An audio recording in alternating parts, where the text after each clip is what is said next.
ఈ ప్రపంచంలో వింతలకు కొదవే లేదు. కానీ ఇప్పుడు మీరు వినబోయేది వింతలన్నింటికీ తలమానికం. ఉగ్రవాదానికి కేర్ ఆఫ్ అడ్రస్గా నిలిచే ఒక దేశానికి ఇప్పుడు అకస్మాత్తుగా శాంతి గుర్తుకు వచ్చింది. ఆ దేశం మరేదో కాదు, పొరుగు దేశం పాకిస్తాన్. ఇప్పుడు ఈ ఉగ్ర దేశం ఏకంగా నోబెల్ శాంతి బహుమతి కోసం క్యూలో నిలబడింది. అమెరికా ఇరాన్ మధ్య యుద్ధాన్ని ఆపింది మేమేనని, మా ప్రధానికి ఆర్మీ చీఫ్కి నోబెల్ ఇచ్చేయాలని ఇస్లామాబాద్ డిమాండ్ చేస్తోంది. అయితే ఈ శాంతి మంత్రం వెనుక ఉన్న అసలు రహస్యమేంటి? ఆ సంధి సందేశం నిజంగా పాకిస్తాన్ రాసిందేనా, లేక వైట్ హౌస్ పంపిన స్క్రిప్ట్ను చదివేసిందా? ఒకవైపు ఉగ్రవాదులకు యూనివర్సిటీగా పేరు తెచ్చుకొని, మరోవైపు నోబెల్ కోసం పాకులాడుతున్న పాకిస్తాన్ 100 నీతిపై special report. Watch this. Iran యుద్ధాన్ని నిజంగా పాక్ ఆపిందా? ట్రంప్తో నోబెల్కు పాక్ పోటీ పడుతుందా? శాంతి చర్చలను నడిపించింది ఎవరు? మీకు తెలుసా, డొనాల్డ్ ట్రంప్కు పాకిస్తాన్ గట్టి పోటీ ఇస్తోంది. ట్రంప్ ఏంటి, పాకిస్తాన్ పోటీ ఇవ్వడం ఏంటి అన్న కన్ఫ్యూజన్ వస్తుంది కదా. నిజమే, ఈ స్టోరీ అలాంటిదే. మరి వింటే మీరు ముక్కును వేలేసుకుని ఆశ్చర్యపోతారు. సుమి, విషయానికి వచ్చేద్దాం. ఆ మధ్య డొనాల్డ్ ట్రంప్ నోబెల్ బహుమతి కోసం తెగ ఆరాటపడ్డాడు. అందరికీ గుర్తుండే ఉంటుంది, 8 యుద్ధాలను ఆపానని, అందులో అత్యంత కీలకమైనది భారత్ పాక్ సంఘర్షణ అని ట్రంప్ పదే పదే చెప్పాడు. 2 దేశాలు అణు యుద్ధానికి వెళ్లకుండా తానే అడ్డుకున్నట్టు ట్రంప్ ప్రచారం చేసుకున్నాడు. ఇప్పుడు ఇదే నోబెల్ విషయంలోనే ట్రంప్కు పాకిస్తాన్ గట్టి పోటీనిస్తోంది. అవును, పాకిస్తాన్కు నోబెల్ శాంతి బహుమతి కావాలట. ఇది వినడానికి ఏదో కామెడీ స్కిట్ ఓపెనింగ్ లా ఉన్న ఇది పచ్చి నిజం. మీరు విన్నది కరెక్టే. పాకిస్తాన్ ఇప్పుడు నోబెల్ శాంతి బహుమతిని ఆశిస్తోంది. ఇప్పుడు పాకిస్తాన్ ఎందుకు ఆ ప్రైజ్ పై కన్నేసింది? ఇరాన్ అమెరికా మధ్య కాల్పుల విరమణ ఒప్పందాన్ని తానే కదా కుదిర్చింది అంటోంది ఉగ్రదేశం. ఈ విషయంలో పాకిస్తాన్ ఏమాత్రం మొహమాట పడ్డం లేదు. ప్రధాని షహబాజ్ షరీఫ్, ఫీల్డ్ మార్షల్ ఆసిమ్ మునీర్ కు నోబెల్ ఇవ్వాలని పలువురు పాకిస్తానీలు గట్టిగా కోరుకుంటున్నారు. సాధారణంగా ఇలాంటి సమయాల్లో భ్రమలు వీడి వాస్తవాలు వెలుగులోకి రావాలి. కానీ అక్కడున్నది పాకిస్తాన్. ఇక్కడ భ్రమలే విదేశాంగ విధానంగా మారుతుంటాయి. పాకిస్తాన్ దృష్టిలో శాంతి ఒప్పందం అత్యంత అద్భుతమైన ఘట్టం. बड़ी अंदरूनी साजिशें भी और बैरूनी साजिशें भी हुई बेपनाह. मैं उसकी तफसील में नहीं जाना चाहता. मेरे इंतहाई काबिल एहतराम बुजुर्गों, भाइयों और बहनों, ये वो लम्हा इज़्ज़त और तकरीम का ये सदियों में अल्लाह ताला किसी को अता करता है. आज पाकिस्तान को अल्लाह ताला ने ये जो इज़्ज़त अता फरमाई है, पाकिस्तान की तारीख में it is the most shining moment. April 8న ప్రపంచమంతా ఉత్కంఠతో ఎదురుచూసింది. ఎందుకంటే అమెరికా అధ్యక్షుడు డొనాల్డ్ ట్రంప్ ఇరాన్కు 48 గంటల అల్టిమేటం జారీ చేశాడు. హార్ముజ్ జలసంధిని వెంటనే తెరవాలన్నాడు. లేదంటే ఇరాన్ నాగరికత మొత్తాన్ని తుడిచిపెట్టుకుపోయేలా భయంకరమైన దాడి తప్పదని హెచ్చరించాడు.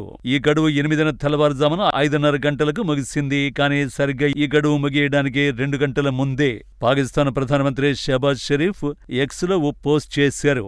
ఇరాన్ అమెరికా మధ్య పాకిస్తాన్ 15 రోజుల కాల్పుల విరమణ ఒప్పందం కుదిరిందని ప్రకటించారు. ప్రస్తుతం ఆ ఒప్పందం కొనసాగుతోంది. ప్రపంచ దేశాలన్నీ దీనికి మద్దతునిస్తున్నాయి. దీంతో పాకిస్తాన్ ఆనందానికి అవధులు లేకుండా పోయాయి. కరాచీ ఛాంబర్ ఆఫ్ కామర్స్ అయితే ఏకంగా ప్రధాని షహబాజ్ షరీఫ్, ఆర్మీ చీఫ్ ఆసిమ్ మునీర్ ఇద్దరికీ నోబెల్ శాంతి బహుమతి ఇవ్వాలని డిమాండ్ చేస్తోంది. ఆ తర్వాత పాకిస్తాన్ మీడియాలో కాలమ్స్, ఎడిటోరియల్స్ మొదలయ్యాయి. ఒక రకంగా పాకిస్తాన్ పొలిటికల్ సర్కిళ్లలో, మీడియాలో పండుగ వాతావరణం నెలకొంది. కానీ ఇక్కడే ఓ తిరకాసుంది.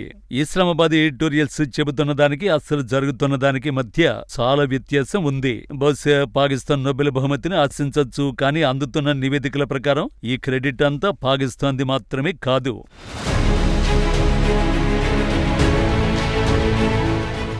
న్యూయార్క్ టైమ్స్ కథనం ప్రకారం ఆ కాల్పుల విరమణ సందేశాన్ని షహబాజ్ షరీఫ్ స్వయంగా డ్రాఫ్ట్ చేయలేదు. నిజానికి దానిని వైట్ హౌస్ సిద్ధం చేసింది. అంటే వైట్ హౌస్ దాన్ని పంపిన తర్వాత షహబాజ్ షరీఫ్ సెండ్ బటన్ నొక్కినట్టు స్పష్టంగా తెలుస్తోంది.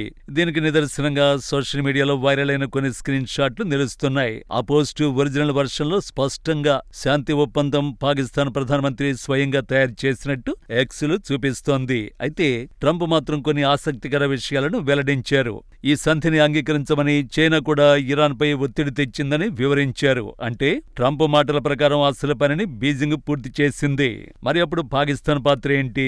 సింపుల్ గా చెప్పాలంటే పోస్ట్ మ్యాన్ పాత్ర పోషించింది.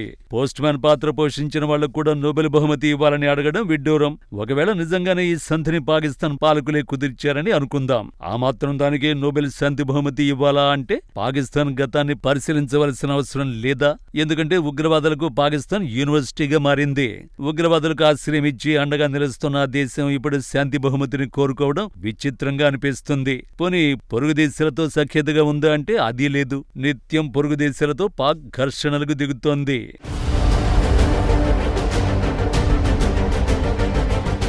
భారత పార్లమెంటుపై దాడి, ముంబై రైళ్ల పేలుళ్లు, నవంబర్ 26 దాడులు, ఆఖరికి గత ఏడాది పహల్గాం వరకు అన్ని ఉగ్రదాడుల్లోనూ పాకిస్తాన్ హస్తం ఉంది. ఇది కేవలం భారత్ చేస్తున్న ఆరోపణలు ఏమాత్రం కాదు. పాకిస్తాన్ రక్షణ మంత్రి ఖవాజా ఆసిఫ్ స్వయంగా కెమెరా ముందే అంగీకరించిన నిజం ఇది.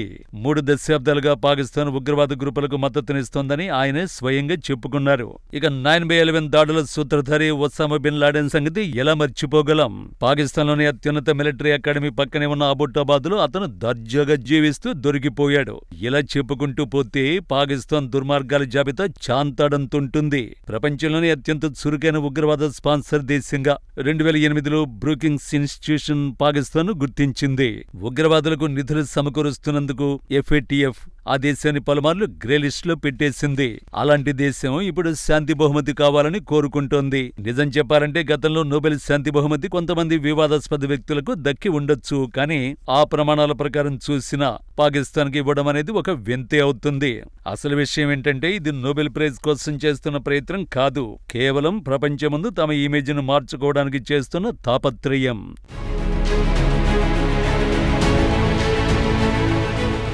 ప్రపంచానికి ఒక సమస్యలా కాకుండా పరిష్కారం చూపే దేశంలా కనిపించాలన్నదే పాకిస్తాన్ ఆరాటం. కానీ ఇక్కడ ఓ విషయం గుర్తుంచుకోవాలి. కేవలం ఒక కాల్పుల విరమణ ఒప్పందంతో చరిత్రను చెరిపేయలేరు. ముఖ్యంగా ఆ ఒప్పందం తాలూకు సందేశం ఎక్కడో అమెరికాలో తయారైనప్పుడు నోబెల్ అస్సలే రాదు. అందుకే ఈ నోబెల్ ప్రతిపాదన దౌత్యంలా కాకుండా ఒక PR స్టంటులా కనిపిస్తోంది.